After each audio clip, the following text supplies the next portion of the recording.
2-3 книги, които ми се иска да бях написала аз. Може би Моето опяване на Дулсе Мария Кардозо, Игра на дама на Хулио Кортасар и разбира се, сега я чета и съм просто изумена от нея, Торто Арадо на Итамар Вейра Джуниор.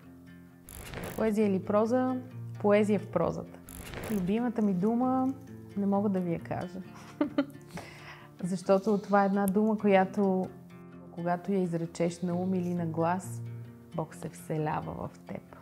Бих направила по-известен автор в България, писателката Кларис Лиспектор, тъй като тук не е толкова позната, има само една книжка, издадена от Джанет 45, но тя има много голямо творчество и е тотално откачен автор, който аз обожавам.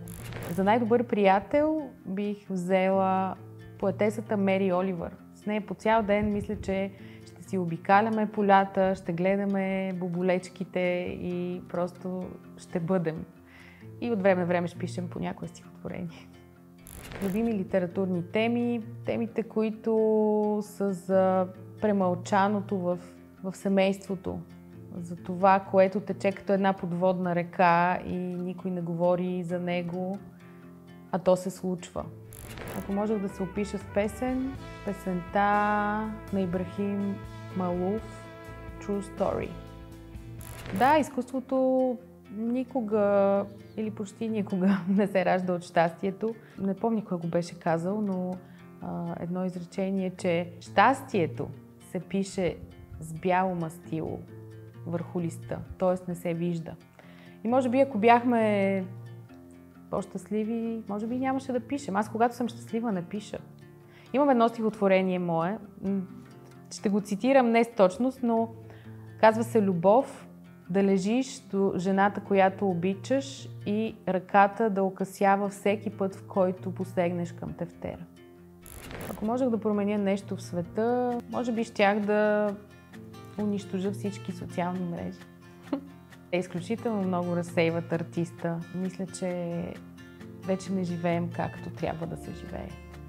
Ако можех да променя нещо в хората, всеки е такъв какъвто е, разбира се, но ми се иска да имаме малко повече отношение към природата и към животните и да си даваме сметка, че всъщност ние сме част от тази природа и всъщност ние я унищожаваме. Най-големият ми страх, всъщност всеки страх е свързан с един единствен страх и това е страха от смъртта. Ако трябва да се оприлича на литературен герой, може би Оливейра от Игра на дама на Хулио Кортасар. Понякога съм и мага, но по-скоро съм Оливейра. Дали са важни литературните награди за мен? Хубаво е човек да има с какво да си счупи малко орехи, но естествено наградите са хубаво нещо, казват ти, справил си се с работата си, но всъщност с всяка следваща награда и литературно постижение става все по-трудно, тъй като очакванията стават по-големи, съмненията в теб самия стават още по-големи, но се надявам един ден да стигна до момента, до който е стигнала Дорис Лесинг, писателката, когато й съобщават, че е спечелила Нобеловата награда. Тя казва I don't care, да ме интересува. Писането за мен в 3 думи – убежище, огън и живот. Дали съм жертвала нещо за писането и литературата? Жертвала съм времето ми с близките хора. Аз съм Рене Карабаш, а вие не сте.